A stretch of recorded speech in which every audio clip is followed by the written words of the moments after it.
अस्सलाम वालेकुम। ईगल्स परिंदों की दुनिया में सबसे बड़े, पावरफुल, मजबूत चोंच, बड़े सर और बड़े पैरों की वजह से आसमान पर राज करने वाला परिंदा है। ये एक अजीम शिकारी है जिसकी चोंच बाकी तमाम शिकार करने वाले परिंदों में सबसे तेज और खतरनाक होती है।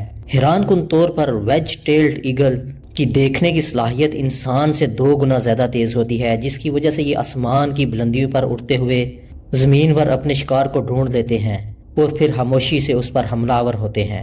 ये अपने घोंसले सबसे बड़े दरख्त पर बनाते हैं और इनका घोंसला भी इनकी तरह बहुत बड़ा होता है। ये ज्यादातर एक ही घोंसले में अपनी सारी जिंदगी गुजारते हैं, इसीलिए इनका घोंसला कई फुट तक फैल जाता है। लेकिन कुछ ईगल्स जंगलों से दूर चट्टानों में रहना पसंद करते हैं। ये अपने घोंसले पथरीली चट्टानों पर बनाते हैं। आमतौर पर कहा जाता है कि ईगल्स बादलों से भी ऊपर प्रवास करते हैं, लेकिन इसमें कोई हकीकत नहीं। ईगल्स का शिकार करने का तरीका भी इनकी तरह अनमोल होता है। जी हाँ, एक ईगल को 7 किलो वजनी हिरन के साथ उड़ते देखा गया, जबकि ये अपने से कई गुना वजनी हिरन, बकरियों और मुख्तलिफ छोटे जानवरों का शिकार भी कर लेते हैं। इसके लिए ये पहाड़ियों पर चरने वाले इन जानवरों पर हमला करते हैं और इन्हें पहाड़ी से नीचे गिरा देते हैं और फिर ये इन्हें खा जाते हैं। स्नेक ईगल्स का पसंदीदा शिकार सांप होते हैं। ये सांप को ढूंढ ढूंढ कर इनका शिकार करते हैं। एक सबसे बड़ा ईगल तकरीबन 7 किलोग्राम वजनी हो सकता है।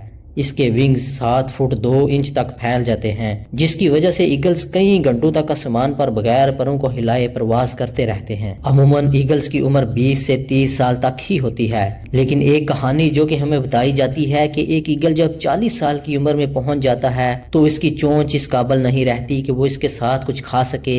इसके पंजे इतने कमजोर हो जाते हैं और नाहन टूट जाते हैं कि वो शिकार के काबिल नहीं रहता। इसके पर इतने हैवी हो जाते हैं जो इसको उड़ने में मुश्किल पैदा करते हैं। अब कुछ ईगल्स एक मुश्किल फैसला करते हैं और वो 5 महीनों के एक मुश्किल प्रोसेस से गुजरते हैं। 40 साल के बाद ईगल पहाड़ की एक चोटी पर चला जाता है और वहां जाकर अपनी चोंच जोर जोर से पत्थरों पर मारना शुरू कर देता है, जो कि एक नहायत तकलीफ दे अमल होता है और उसकी चोंच टूट जाती है। फिर एक नई चोंच जन्म लेती है जो पहले से भी ज्यादा मजबूत होती है। फिर वो अपने पंजे पत्थरों पर रगड़ रगड़ कर अपने नाखूनों को तोड़ देता है। फिर नए नाखून निकलते हैं जो इसको शिकार करने में मदद देते हैं। इसके बाद वो अपने परों को खींच खींच कर निकाल देता है, जिसके बाद नए पर निकलते हैं और वो फिर पहले की तरह आसमान की बुलंदियों पर उड़ सकता है। अगर वो कामयाबी से इस प्रोसेस से गुजर जाए तो वो मजीद 30 साल और जी सकता है। लेकिन नाजरीन करम, ये एक मन गढ़ंत कहानी है जो कि मोटिवेशनल स्पीकर्स की जानब से गढ़ी गई। इसमें कोई भी हकीकत नहीं, बल्कि हकीकत यही है कि एक ईगल की उम्र 20 से 30 साल ही होती है। अगर आपको हमारी ये वीडियो पसंद आई है तो इसको लाइक और शेयर करें, हमारे चैनल को सब्सक्राइब करें। अगली वीडियो तक के लिए अल्लाह हाफिज।